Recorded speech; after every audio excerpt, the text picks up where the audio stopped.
Então a pergunta seria, pensando assim, os meninos, vamos começar já desde o início, né? Como é que é essa história dos meninos fazerem sabão? Como é que funciona esse processo? Eu acho que o mais importante para entender é que tudo isso começa sim com um discurso de preocupação com o meio ambiente, mas essa preocupação com o meio ambiente ela pode ser muito parecida com uma preocupação humanística com o meio ambiente, porque é legal ser preocupado com o meio ambiente, ou porque o meio ambiente é bacana, ou porque está na moda, ou porque é politicamente correto. E a gente tenta entender que se tem alguém que prioritariamente tinha que ter isso em mente é o pensamento cristão, que na sua cara moderna é o que tem menos demonstrado interesse nesse assunto, ainda com bons exemplos.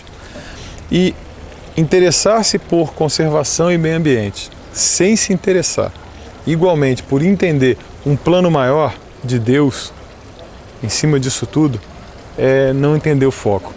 Para dar um exemplo mais teológico, que eu acho que é importante porque está por trás disso tudo, muito da nossa teologia é feita em cima de Gálatas e em cima de Romanos.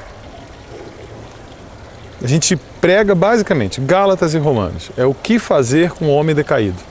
O homem decaído precisa ser salvo, e aí como é que isso acontece? E isso faz parte da teologia. E quando você vai para Colossenses e Efésios, normalmente entra como nota de rodapé. Quem fala bem isso é o Frank Viola. Ele é um cara que usa isso aí. Mas o que quer dizer isso? Quando você vai à base da teologia paulina, que você vai encontrar em Colossenses, para mim um livro fundamental, é uma base que começa do plano eterno de Deus, que é antes do tempo, que é antes do existir, antes da queda. Ou seja, a gente não consegue olhar nada que a gente faça como ser humano se a gente olhar a partir da situação que a gente está, sem entender que esse a partir tem que levar em consideração também o plano eterno de Deus, que não tem tempo, que é maior e que é antes e além da humanidade. É para lá disso. Então, a questão do meio ambiente começa com esse pano de fundo. A segunda coisa é que na hora de falar com eles, é lógico que isso desencadeia porque alguém viu na televisão que a gente podia usar óleo de soja.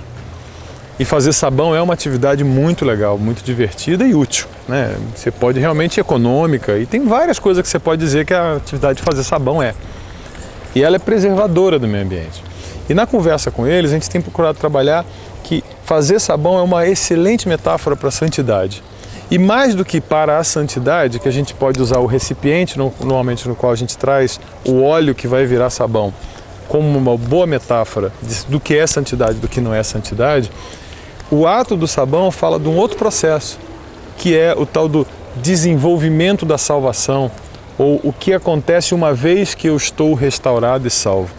Para dar um exemplo, assim, pegar uma garrafa de Guaraná, que é o nosso refrigerante nacional, né? Essa é uma garrafa de Guaraná. Ela foi feita com a finalidade específica de botar Guaraná dentro e de uma determinada marca, por isso que ela tem determinada forma.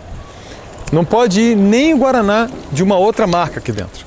Essa garrafa foi feita exclusivamente para conter Guaraná e Guaraná de um determinado tipo. Isso é basicamente o que é santidade. Santidade é alguma coisa feita e separada para um determinado fim, não para outro. Agora, uma vez que eu utilizo essa garrafa de Guaraná e eu deixei de usá-la para o fim que era de conter Guaraná, eu tenho uma garrafa vazia. Talvez a gente pudesse simbolizar isso aqui como o que aconteceu depois da queda, como foi o momento em que abriu-se a tampa e aquilo para o que nós fôssemos feitos se perdeu. E a gente ficou uma garrafa vazia. E sinceramente, uma garrafa vazia, ela é um problema ambiental violento, ela é um uso de material que vai levar 600 anos para sumir se ficar no meio ambiente, e ainda assim acredito eu que vão ficar vestígios ruins dela por aí. Isso aqui só serve normalmente no nosso país e em outros países 70% dessas embalagens são simplesmente jogadas fora e não servem para nada. Muito bem, essa garrafa usada e que não serve para nada, ela pode ser preenchida com outras coisas. Eu posso usar essa mesma garrafa que um dia foi feita para um tipo específico de guaraná para usar uma outra coisa que é também um problema. Essa é a mesma garrafa e ela está com uma coisa que parece guaraná, mas não é guaraná. Se você olhar a textura, isso é óleo, como podia ser gasolina, e é óleo sujo, óleo usado na cozinha. Esse óleo usado na cozinha, nada impede que essa garrafa vazia daquilo que era para ser originalmente, longe do seu destino original, nada impede que essa garrafa seja cheia de óleo.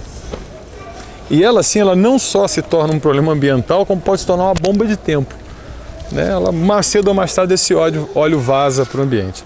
A gente trabalha esse contexto na medida que eles começaram a trazer o óleo. Por que eles começaram a trazer o óleo? A gente começou a ver que esse óleo que foi feito para cozinhar, uma vez utilizado para cozinhar, ele se torna uma outra substância que não o óleo original. É um óleo queimado. Biologicamente falando, ele é um óleo monoinsaturado que vira um óleo poliinsaturado e que faz mal e que entope as veias da gente. A gente acha mesmo que o que deve acontecer é usar menos fritura, porque não adianta só reciclar o óleo. A nossa visão é reduzir, reusar, reciclar. Só que a primeira medida que a gente pode fazer para evitar esse problema aqui é reduzir o uso. Menos fritura, menos óleo para servir, para entupir as nossas veias e para entupir o encanamento, porque do mesmo jeito que esse óleo entope a nossa veia, ele entope o encanamento, porque a maior parte do óleo que é usado nas cozinhas vai pelo ralo. Quando ele vai pelo ralo, ele vai se agregando nos canos e se gasta uma fortuna normalmente para corrigir isso quando você tem que quebrar a cozinha, trocar encanamento e toda essa coisa. Então a primeira coisa que a gente fala é reduzir. Reusar é uma outra maneira que a gente pode, mas ele tem um limite de reuso. Ele não pode ser usado mais do que uma ou duas vezes, porque vai ficar muito ruim para a saúde de quem usa. Daí a gente pode reciclar. E reciclar é uma outra boa metáfora que eu queria mostrar com um pedaço de sabão na mão.